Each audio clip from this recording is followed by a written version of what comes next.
are ways to buy a home without getting a traditional home loan? Yes, there are.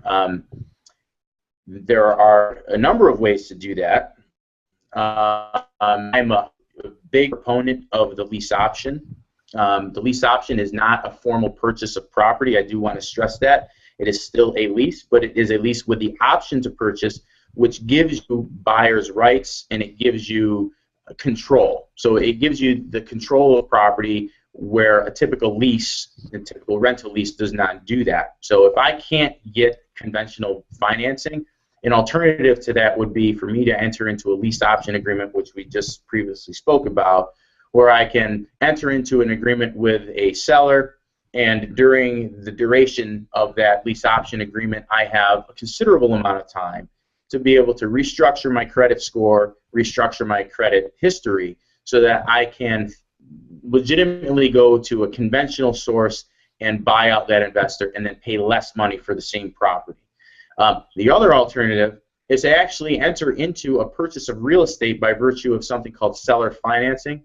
So I can find an investor who's willing to sell the property to me and carry the financing as a conventional bank would. But instead of going through a conventional bank, I'm going through an individual who is willing to finance to me based on designated terms. Typically, seller financing is going to be more expensive than conventional financing, but you have to understand, when you have some challenges on your credit report, you find a individual or an LLC or a corporation that's willing to sell you property, they're seeing you as a greater risk. Therefore, they're going to likely charge you a higher interest rate than a conventional bank would. So that's just something to keep in mind, but at least it gets you in the game of ownership. And then at that point, you're reaping the rewards of home ownership based on the tax advantages you get and so on and so forth. So that's really the best of the two options, as long as it's available to you and you have the funds to be able to accommodate it. And of course, nobody has a crystal ball. We don't know what property values are going to be a week or a year or 2 years from now, but there are very, very good trend lines that you can follow. And at this point in time, we appear to be in the upward trough of the buying cycle in your market in Southwest Florida. And the key here is, when you get a traditional loan, if you don't have a 20% down payment, you are going to have to pay mortgage insurance. And that mortgage insurance is actually pretty expensive. So if you enter into an agreement like this, a lease option, then you potentially could have built-in equity that would exceed that 20% down, or at least have 10% down, and make that PMI lower and make your overall payments much lower than they would have been had you gotten in buying at the prices they would be 2 years from now. Am I saying that correctly? Yeah, you're saying it right, and I know what you're trying to say, so I'll say it in another way so that maybe it's easier to understand. If you're in a lease option agreement, part of that agreement is coming from the down payment that you're paying to that investor, or the seller of the property, and then another portion of that is your monthly payment. So if I'm the investor and I'm lease optioning the property to you, and I have a $1,500 a month payment that you're paying to me, I should, and in the negotiation of this, what a good lease option is going to provide to you is going to provide you with a portion of that monthly payment is going to go in, let's call it an escrow account. We're going to call it a separate account, okay?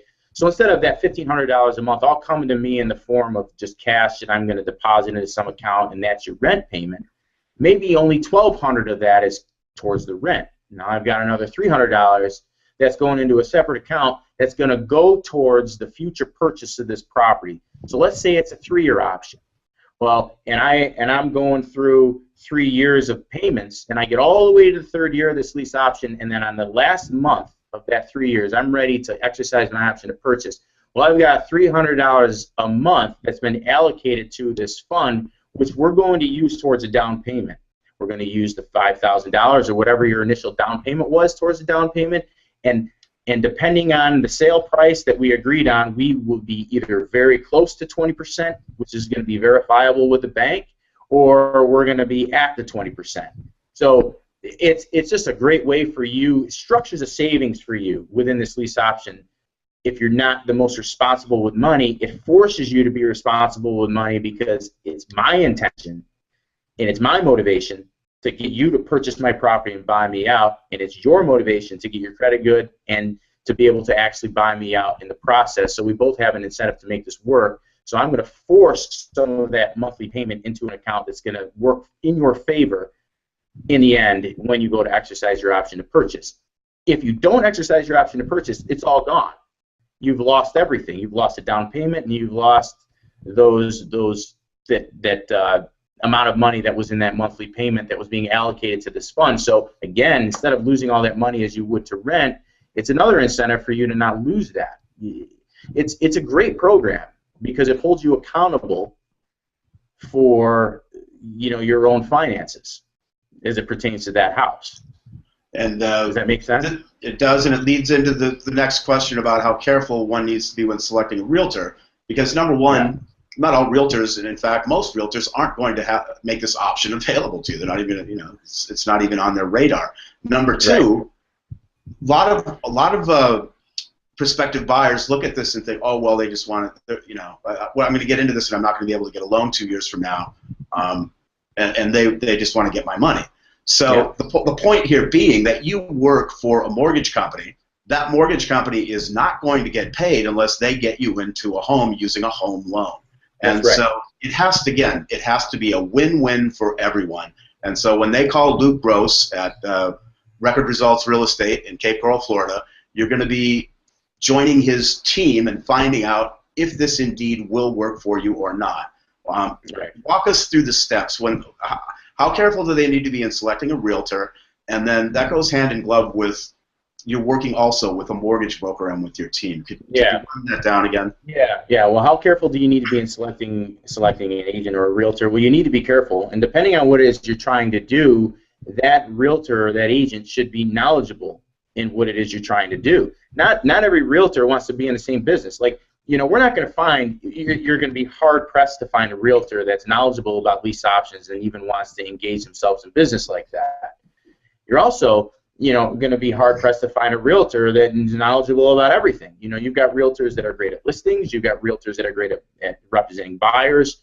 You've got realtors that are really good at commercial real estate. So everybody's got a niche within the industry that they want to work in. So depending on what it is that you're trying to accomplish for yourself, that's the type of realtor you need to go and find. Most people who have challenged credit know they have challenged credit. It's not like it's a big surprise. You've tried to do things in the past, get a credit card, get financing for furniture or a car or whatever it is, and you've been turned down. If you've been turned down for credit in the past, chances are you've got some things going on with that are making it challenging for you, and there's probably some problems with your credit that are going to make it difficult for you to buy a house.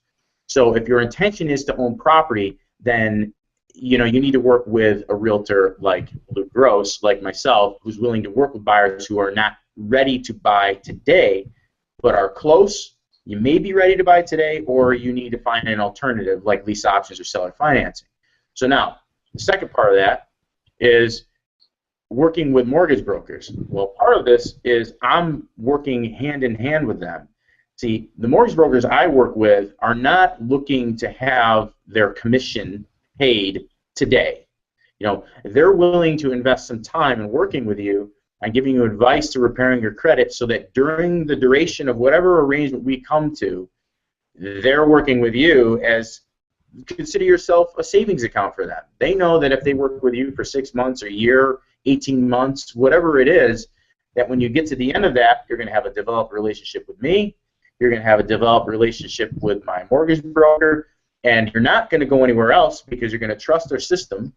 And you're going to be confident that when we get to the end of that and you follow the advice that's given to you, that's a key part of this.